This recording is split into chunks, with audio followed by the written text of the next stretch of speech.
નમસ્કાર, હું છું વિક્રમ વકીલ અને તમે જોઈ રહ્યા છો હોટલાઇન ન્યૂઝ. અમેરિકાથી આતંકવાદી તહરુર રાણાને પ્રત્યાર્પણ મારફતે ભારત લાવવામાં આવ્યો છે. હવે એના પર એનઆઈએ પૂછપરછ કરશે, ત્યાર પછી કોર્ટની કાર્યવાહી ચાલશે, સાક્ષીઓ રજૂ કરવામાં આવશે અને છેલ્લે રાણાને યોગ્ય સજા મળશે. જે રીતે અજમલ કસાબને ફાંસીએ ચડાવી દેવામાં આવ્યો હતો એ જ હાલત રાણાના થવાના છે. 26/11 મુંબઈ પર જે ખતરનાક આતંકવાદી હુમલો થયો હતો અને કેટલા લગભગ 200 થી વધુ નિર્દોષ લોકોના જાન ગયા હતા અને 250 થી વધુ વ્યક્તિઓ ઈજાગ્રસ્ત થઈ હતી. આનું મૂળભૂત પ્લાનિંગમાં રાણા એક અગત્યનો આતંકવાદી હતો, જે આમ તો બેઝિકલી પાકિસ્તાનનો છે, પણ ત્યાર પછી કેનેડા જઈને સેટલ થયો હતો. હવે રાણાને ભારત લાવવામાં આવે એનાથી રાજકીય રીતે કેટલાકને પેટમાં દુખ્યું છે. ખાસ તો કોંગ્રેસના નેતા પૃથ્વીરાજ ચૌહાણે એવું નિવેદન આપ્યું હતું કે રાણાની ટ્રાયલ કોઈ કાંગારૂ કોર્ટની જેમ નહીં ચાલવી જોઈએ, પણ એને બચાવનો પૂરતો તક આપવો જોઈએ. બોલો તમે, આ કોંગ્રેસના નેતા, સિનિયર નેતા, એક જમાનામાં મહારાષ્ટ્રના મુખ્યમંત્રી રહી ચુક્યા છે, એ આવી સિમ્પથી બતાવે છે રાણા જેવા ક્રૂર આતંકવાદી માટે. બીજી તરફ કોંગ્રેસનો પેલો કન્હૈયા કુમાર જે છે, આજકાલ પેલા બહુ કુદે છે બિહારમાં, એને જયારે પત્રકારોએ પૂછ્યું કે આ રાણાને ભારતમાં લાવવામાં આવે એ માટે તમારે શું કેવું છે, તારે કનૈયા કુમાર પૂછે છે, વળતો પ્રશ્ન કરે કે કોણ રાણા? મેં તો સોચ્યા કે 15 લાખ આ ગયા. એટલે પેલા 15 લાખની જે વિવાદાસ્પદ નરેન્દ્ર મોદીનું કહેવાતું સ્ટેટમેન્ટ હતું એ માટે એવું કહે છે. અને પાછી મજાકના ટોનમાં કહે છે કે મોંઘવારી ઘટાડો ને રાણાને લાવીને શું ફાયદો થવાનો. એટલે આટલી હદે એન્ટી નેશનલ એટીટ્યુડ કોંગ્રેસની છે. અને આજે નહીં, જો અજમલ કસાબ જીવતો નહીં પકડાયો હોતે તો આ લોકો આને આખા હુમલાને આરએસએસ નું કાવતરું અને હિન્દુ આતંકવાદ ગણવાની તૈયારીમાં જ હતા અને ગણી પણ દીધેલું. અને દિગ્વિજયસિંહ જેવા નેતાઓ તો જાહેરમાં કહ્યું પણ હતું કે આરએસએસ નું કાવતરું હતું અને હિન્દુ સંગઠનોએ મુંબઈ પર આતંકવાદી હુમલો કરાવ્યો છે. આટલી નીચતા અને નિર્જરતા આ લોકોમાં છે, આ કોંગ્રેસની માનસિકતામાં. આ બાબતે આજે આપણી સાથે ચર્ચા કરશે જાણીતા પત્રકાર હિમાંશુભાઈ ભટ્ટ. હિમાંશુભાઈ, આપનું સ્વાગત છે. નમસ્કાર વિક્રમભાઈ, દર્શકોને પણ ખૂબ ખૂબ પ્રણામ. હિમાંશુભાઈ, આ રાણાને આવ્યા પછી આપણે એની તરફ લીગલી જે પ્રોસિજર થશે એ વિશે પણ આપણે થોડી ચર્ચા કરીશું. પણ પહેલા આપણે જે આ કોંગ્રેસ જેવા વિરોધ પક્ષો કે સમાજવાદી પાર્ટીઓ આખી નેશનલ એન્ટી નેશનલ એટીટ્યુડ એ લોકો પાછા એમ કહે છે કે અમને દરેક વખતે અમે સરકારનો વિરોધ કરીએ એટલે એમ કહે છે આ લોકો કે અમે દેશ વિરોધી છે. પણ ભાઈ, તમે આતંકવાદીની તરફેણ કરો છો. જેમ આતંકવાદીઓએ આખા દેશમાં વર્ષો સુધી બોમ્બ ધડાકા કરાવ્યા, હજારો લોકોને મારી નાખ્યા, એવા આતંકવાદીઓ જયારે પકડાય છે ત્યારે એને યોગ્ય સજા આપવાની ભલામણ કરવાની જગ્યાએ તમે એમના બચાવમાં ઉતરી આવો છો. અને ખાસ કરીને પૃથ્વીરાજ ચૌહાણ અને કન્હૈયાના નિવેદન વિશે તમારે શું કેવું છે? કહેવું શું હોય, લોકોને સમજ પડે છે હવે તો. આજે 17 વર્ષના વાણા વીતી ગયા. 26/11ની એક ઘટના, સાહેબ, એક્ટિવ પત્રકારત્વમાં હતો હું, તમે પણ હતા તે સમયે. મેં તો આખી ઇવેન્ટ કવર કરી છે. દર્શકો જે લોકોએ આ નથી જોયું, કે જે લોકો એ વખતે બહુ નાના હતા, જેમને ખ્યાલ નથી, તે વાત આજે એક વસ્તુ કહી દઉં. આજે ઘટના બની ને સાહેબ, એ ઘટના કંઈક એવી બને છે કે ગેટવે ઓફ ઇન્ડિયાની સામેથી આખી ટોળી ઉતરી આવે છે. હવે સમજવાની કોશિશ કરજો. મુંબઈ તો બધા ગયા હશો, અને તમે મને કહો, સાંજના 7 વાગ્યા જેવા સમયે મુંબઈની અંદર તમે બહાર આવો છો,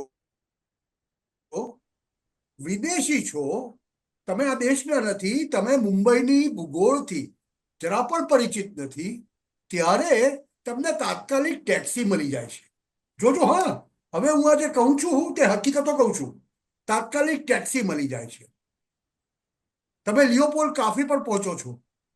હવે લિયોપોલ્ડ કાફે કોલાબાની અંદર ત્યાંના રહેવાસીઓ બહુ સારી રીતે જાણે છે. બહુ બધા લોકો એવા છે કે જે લિયોપોલ્ડ કાફેમાં જઈને એક બિયર પીતા હશે કે કંઈ પણ. તાજ હોટેલમાં ફરવા જનારામાં હું અને તમે અને આપણે ચા પણ પીધી હશે ક્યારેક તાજની અંદર.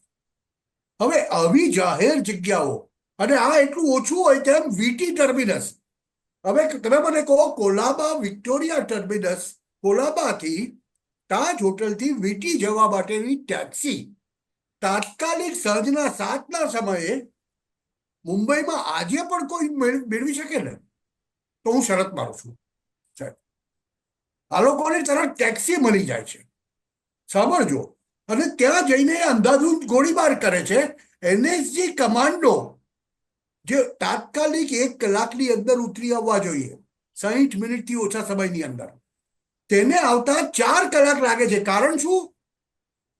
તે સમયના ગૃહપ્રધાન શિવરાજ પાટીલ પણ એમની સાથે ટ્રાવેલ કરવાના હતા, એમને પણ મુંબઈ આવવાનું હતું, એટલે એનએસજી કમાન્ડોની એ કેપને રોકી રખાય છે. 4 કલાક પછી એનએસજી કમાન્ડો આવે છે મુંબઈ. આ સમયમાં અંધાધૂંધ ચાલે છે. એ તો થેન્ક્સ કો તુકારામ ઓમ્બલે નામના કોન્સ્ટેબલનું, જેને 30 ગોળી ખાધી પેટમાં, પણ અજમલ કસબને જીવતો પકડ્યો, છોડ્યો નહીં.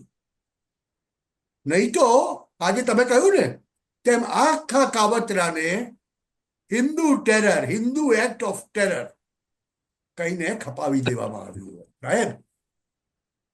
અને આ તો કેવી વિધિની વિટંબણા સાહેબ. તાજ હોટલમાં કામ કરતા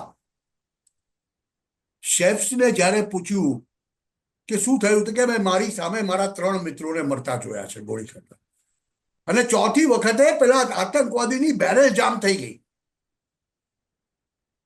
કે સારા નસીબ વાળા એ બચગ્યા, ગાળ આપીને, એમ કે છે. અને એટલું ઓછું હોય તેમ લાઈવ ટીવી ઉપર બતાવે છે આ આપણા કહેવાતા સુડો જર્નલિસ્ટ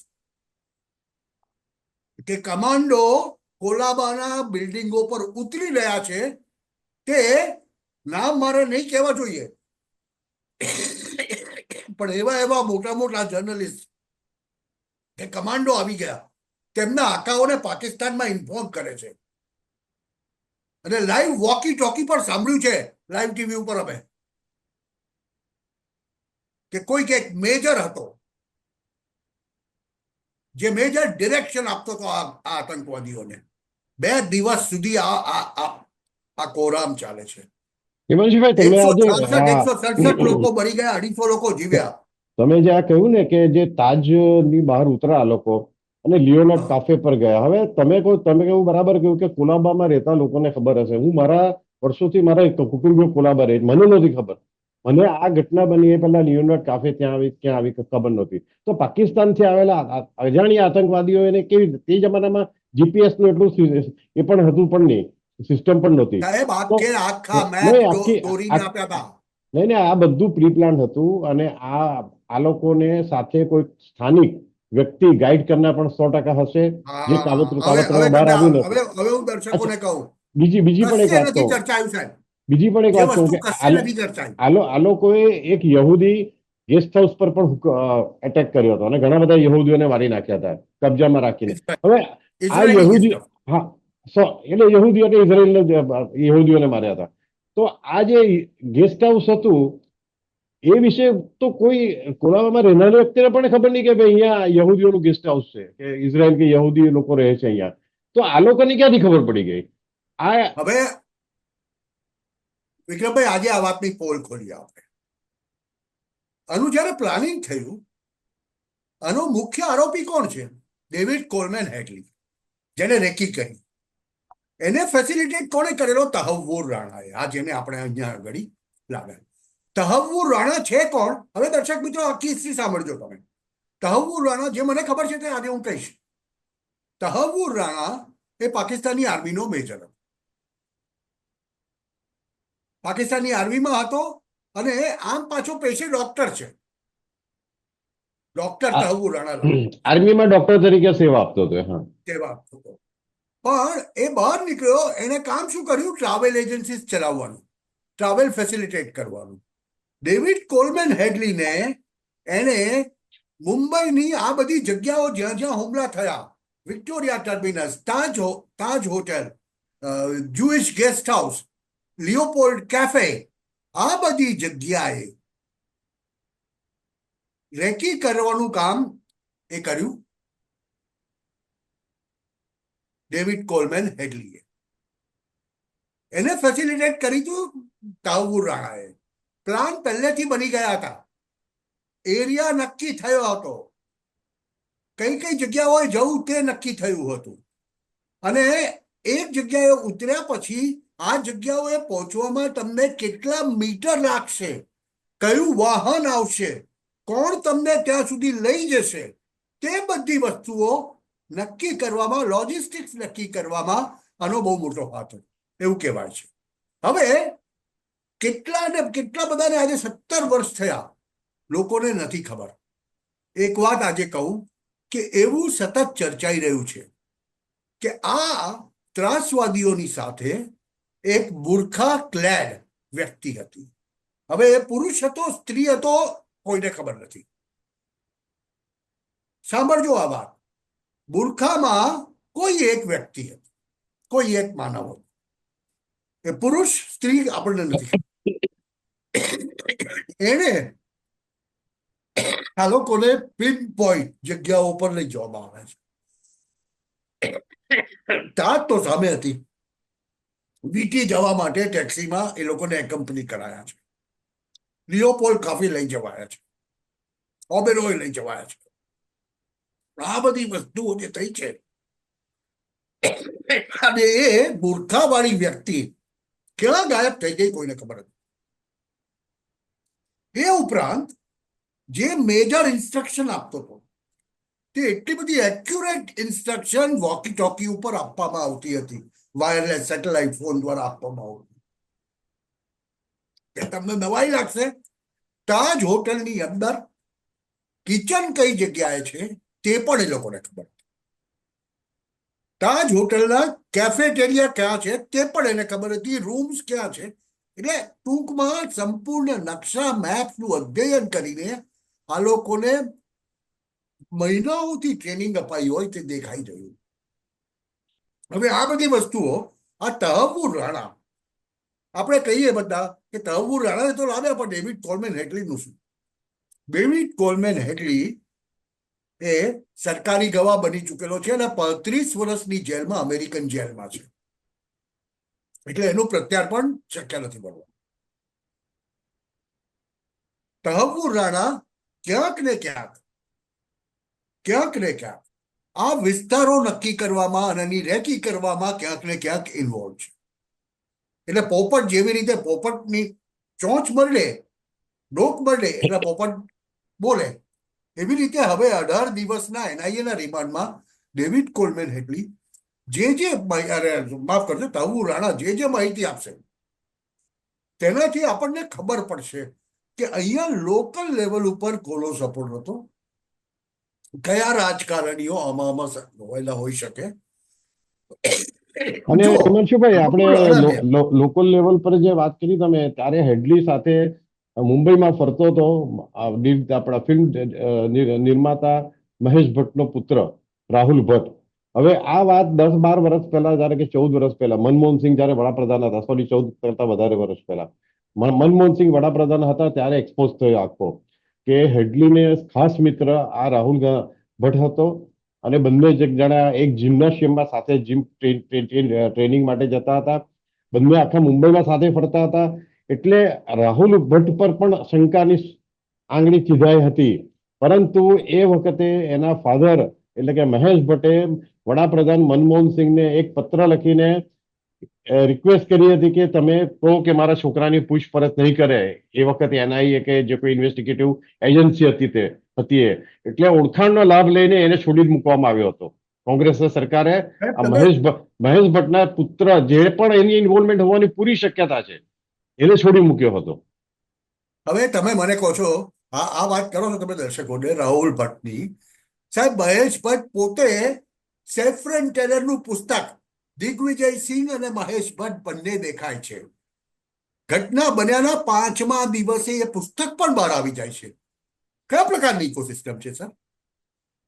કેટલા લોકોને ખબર હતી કે આવા કોઈ હુમલા થવાના છે, અને આ હુમલાને સંપૂર્ણપણે સેફરન ટેરર ગણાવીને, હિન્દુત્વવાદી ત્રાસવાદ ગણાવીને કપાવી દેવાની કોશિશ હતી. જો અજમલ કસબ જીવતો ન પકડાયો હોત તો એ લોકોનો પ્લાન સફળ થયો હોત. પણ ભલું કરો તુકારામ ઓમલેનું કે અજમલ કસબને જીવતો પકડ્યો, અને એમાં આખી વાત બહાર આવી ગઈ.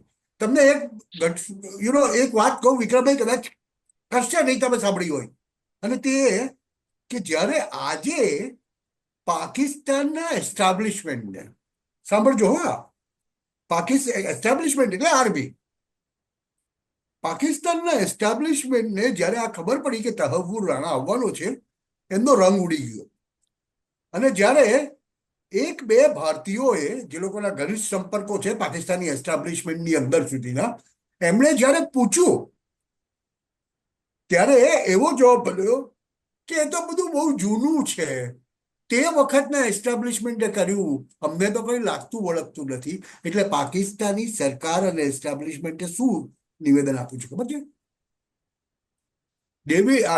તહવ્વુર રાણા તો કેનેડિયન સિટીઝન છે, એણે તો પાકિસ્તાની નાગરિકત્વ રિન્યુ નથી કર્યું. એટલે અમને તો એટલે પોતે જાણે જાન છૂટાવવાની વાત છે. ખાનગીમાં એવું કહે છે પાકિસ્તાની એસ્ટાબ્લિશમેન્ટ કે આ બધું જૂનું થઈ ગયું, જે હતું તે એ લોકોએ કર્યું હતું, અમે તો કશું કર્યું નથી, અમને કશી ખબર. તે સમયના ઘણા બધા પત્રકારોથી માંડીને, મોટા ગજાના પત્રકારોથી માંડીને મોટા મોટા રાજકારણીઓ ભારતમાં હજુ જીવિત છે.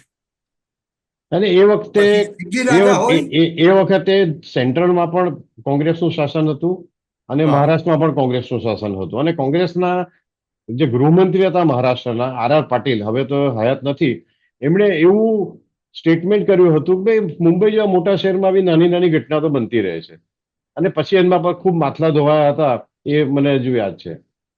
નહીં નહીં, હવે સાહેબ આ નાની નાની ઘટના આખું, સાહેબ એક વસ્તુ યાદ રાખો, તે સમયે 2000માં નરેન્દ્રભાઈએ જયારે 2011માં ટ્વીટ કર્યું, જ્યારે પહેલી વાર યુએસએ ના પાડી દીધી તહવ્વુર રાણાનું પ્રત્યાર્પણ કરવાની, ચિકાગોની કોર્ટે એને નિર્દોષ જાહેર કર્યો અને ભારત નહીં મોકલવાની વાત, ત્યારે નરેન્દ્રભાઈ ગુજરાતના ચીફ મિનિસ્ટર હતા અને અમે ટ્વીટ કર્યું હતું કે ભારતની વિદેશ નીતિની આ હાર છે, ભારતીય સોવરિનિટીને અમેરિકા કંઈ માનતું જ નથી.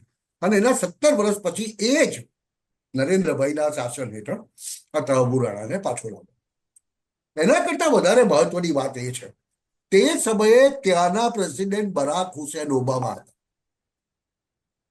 બરાબર સાંભળજો દર્શકો. એટલે જેને આપણે આજે ડીપ સ્ટેટ જૂનું ડીપ સ્ટેટ કયા કરીએ છીએ ને, તે સમયે આખું CIA, American intelligence agency, deep state ચલાવતું હતું.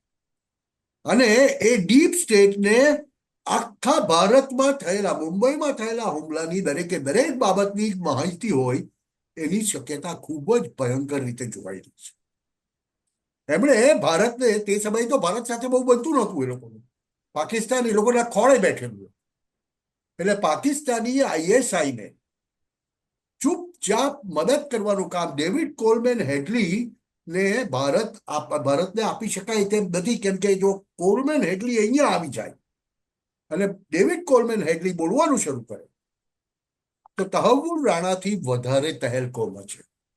દિગ્વિજય સિંહ, પછી તે સમયના વિદેશ પ્રધાન હતા આપણા, એ પણ એક એક્સપાયર થઈ ગયા છે, એસ એમ કૃષ્ણા, જે કર્ણાટકના એક સમયે ચીફ મિનિસ્ટર હતા, એ પહેલાના નટવરસિંહ, ઘણા બધા નામો છે. શિવરાજ પાટીલ ગૃહપ્રધાન હતા. શા માટે શિવરાજ પાટીલે એનએસજી કમાન્ડોની ફ્લાઇટને રોકી રાખી 4 કલાક? પોતે ટ્રાવેલ કરવાના હતા, એટલે એ તૈયાર થાય એના માટે એવું બનવું આપીને 4 કલાક ફ્લાઇટ નહીં આપી. એટલે એનએસજી કમાન્ડોને જ્યાં બેટલ ફિલ્ડમાં હોવું જોઈતું હતું તેનાથી 4 કલાક મોડા પડ્યા. સાહેબ 166 વ્યક્તિઓ રોકડી મરી છે એ દિવસે. અને આપણે હેમાંશુભાઈ, બીજી વાત એ છે કે મુંબઈ પોલીસના 3 સિનિયર આઈપીએસ ઓફિસરો પણ આમાં ગુમાવ્યા હતા. અને એ લોકો જાતે જ્યારે નીકળ્યા ત્યારે આ ગાડીમાં, આ સ્પેસિફિકલી જે મોટર હતી એટલે જીપ હતી, એની અંદર આ 3 આઈપીએસ ઓફિસરો બેઠા છે, એ પણ આ લોકોને માહિતી કેવી રીતના હતી આતંકવાદીઓ પાસે? એટલે કોઈક અંદરની વ્યક્તિ, બહુ મોટી વ્યક્તિ ફૂટેલી હતી, જે આ બધી જ ઇન્ફોર્મેશન પૂરું પાડતું હતા લોકો. એક ચોક્કસ ઇકોસિસ્ટમ હતી. લોકોને આજે નવાઈ લાગશે કે તે સમયે ભારતની અંદર ભારત વિરોધી ઇકોસિસ્ટમ ભારત આપણી વચ્ચે જ રહીને એટલી સખત કામ કરતી હતી કે જેની કોઈ હદ નથી. વિક્રમભાઈ, તમે એ કેમ ભૂલી જાઓ છો? એ પહેલા જે ઈજુ શેખ વાળું જે ફણસાનું લેન્ડિંગ હતું RDX નું, એ પણ ગુજરાત પાસે એટલે મુંબઈ પાસે જ બન્યું ને. આમ જોવા જાય તો સુરત થી ફણસા અને ફણસાથી મુંબઈ બે ઇક્વી ડિસ્ટન્સ છે. તમે જુઓ કે આ જે ડિંગીમાં આવ્યા એ લોકો, મજાની વાત તો એ છે ઇન્ડિયન ઇન્ટેલિજન્સ ને એ વાતની પણ ખબર છે, ઇન્ડિયન ઇન્ટેલિજન્સે એ વાતની પણ માહિતી આપી છે કે કરાચી બંદરથી નીકળીને એક નાવડી, આપણે જેને ભાષામાં નાવડી કહીએ ને, એક નાવમાં કોઈ 10 શંકાસ્પદ માણસો નીકળ્યા છે. એ લોકો ભારતીય વોટર્સમાં આવ્યા છે. આટલા સુધીની માહિતી અપાય છે ઇન્ટેલિજન્સ દ્વારા, છતાં પણ એની પર એક્શન નથી લેવાનું. એટલે સુધીની માહિતી ઇન્ટેલિજન્સ પાસે હતી, ઇન્ટેલિજન્સ એજન્સીસ પાસે, કે મુંબઈમાં દરિયા કિનારે આવેલી કોઈ મોટી હોટલ ઉપર હુમલો થવાનો છે. આ પણ ઇન્ફોર્મેશન હતી. દેખો, 17 વર્ષમાં 2014 થી જ્યારથી ભાજપની સરકાર આવી છે તેમણે તો ચૂપચાપ આ બધું એકઠું કરવાનું કામ કર્યું છે. અને અને એ એટલે પહેલા જયારે તહમુલ અને રાઠવા અહીંયા આવે છે ને, એ પહેલા હિમાંશુભાઈ, આપણા દેશમાં તમે જુઓ તો દિલ્હી હોય, મુંબઈ હોય, અમદાવાદ હોય કે વારાણસી હોય, એવા શહેરોમાં વારંવાર બોમ્બ બ્લાસ્ટ થતા હતા અને સિરિયલ બ્લાસ્ટ થતા હતા. અને એમાં સૌથી વધારે 100 મરી જતા, 200 વ્યક્તિઓ મરી જતા, કેટલાકના હાથ પગ કપાઈ જતા. મુંબઈ ટ્રેનોમાં એક સાથે, કેટલી ટ્રેનોમાં એક સાથે બ્લાસ્ટ થતા હતા. અને એ બધું રૂટીન થઈ ગયેલું. લોકોને પણ નવાઈ નહોતી લાગતી કે હવે તો થાય છે, બોમ્બ કરવાના જ, બોમ્બ ધડક આતંકવાદીઓ. પણ છેલ્લા આપણે એમાં ક્રેડિટ કે ડિસક્રેડિટની વાત નથી, પણ છેલ્લા 10 વર્ષથી આ બધું જ બંધ થઈ ગયું છે. તમે જુઓ, ઇકોસિસ્ટમ તોડી નાખવામાં આવી છે સાહેબ. હમ, એક સમય એવો હતો જ્યારે મુંબઈનું અંડરવર્લ્ડ હમ, મુંબઈ પોલીસ કરતા વધારે દાદાગીરીથી મુંબઈની સડકો પર ચાલતું. આ જો સીધી ભાષામાં કહીએ તો, એટલે કે ભારત વિરોધી ઇકોસિસ્ટમ મુંબઈ પોલીસ કરતા વધારે જોરથી મુંબઈની સડકો પર કામ કરતી હતી. અને એનું પરિણામ એ હતું કે મુંબઈમાં દર 2 વર્ષે 3 વર્ષે આવી કોઈ મોટી ઘટના ન બને. કે પેલા જે RR પાટીલે જે કીધેલું ને કે મોટા શહેરમાં આવી નાની નાની વાતો તો થયા જ કરે. કેમ કે મુંબઈ આદય પડે. અને ઇકોસિસ્ટમ તો ક્યાં સુધી તૈયાર કરેલી સાહેબ? એક પ્રોપેગન્ડા ચલાવવા માટે તમે જોશો તો તે સમયના વિડીયો ફૂટેજ કાઢજો. ઘટના બની બીજે દિવસે બધી નેશનલ ચેનલો શું ગીત ગાવા માંડેલી ખબર છે? મુંબઈ ગળાનું ખમીર જુઓ તમે, 24 કલાકમાં પાછા ઉભા થઈને ચાલવા માંડ્યા, મુંબઈ નોર્મલ થઈ ગયું, આમ થઈ ગયું, તેમ થઈ ગયું. અરે ભાઈ, મારા ને તમારા જેવા સામાન્ય માણસ માટે બીજે દિવસે નોકરીએ ન જઈએ ને તો એ દિવસનો મારો પગાર કપાઈ જાય. એ તો હિમાંશુભાઈ, દરેક હુમલા પછી, આતંકવાદી હુમલા પછી મુંબઈ ગરાના વખાણ રાજદીપ સરદેસાઈ જેવા પત્રકારો કરીને મૂળ ઘટના ઢાંકવાનો પ્રયત્ન કરતા હતા કે જો આ મુંબઈના લોકોને તો કઈ પડી નથી, પણ બિચારો શું કરે, એને જીવવાનું છે. એ ઘરની બહાર મુંબઈના નહીં લોકો નીકળે તો માટે, ક્યાં જવાનું? મુંબઈના માનવ માટે તો જીવવાનું હતું ભાઈ. મુંબઈ એટલે ગરા માટે, મુંબઈકર માટે તો આ તો આખી એના વાતને જીવનનો ટ્વિસ્ટ, પ્રશ્ન છે. આ તો આખા ઘટનાની સિરિયસનેસને ટ્વિસ્ટ આપીને લોકોની મગજ પર એક પેલું એક આવરણ ચડાવવાની કોશિશ કરવામાં આવતી હતી આવા ન્યૂઝ મારફતે. યસ, પ્રોપેગન્ડા અને લોકોના પરસેપ્શનને બદલવા માટેનો એટલો મોટો પ્રયાસ કર્યો હતો. અને એટલે જ તહવ્વુર રાણા ઇમ્પોર્ટન્ટ છે. when he will sing, when he will talk, what will happen is એવા કેટલાક નામો આવશે કે જે તમારી કલ્પનામાં નહીં. હા, કદાચ તહવ્વુર રાણા મુખ્ય સૂત્રધાર નથી, એ વાત પણ હું માનું છું. એટલે તહવ્વુર રાણાને બધી જ વાત ખબર હોય કે ભારતના કોણ કોણ ઇન્વોલ્વ હતા, મોટા મોટા રાજકારણીઓ, તે કદાચ એને નહીં ખબર હોય.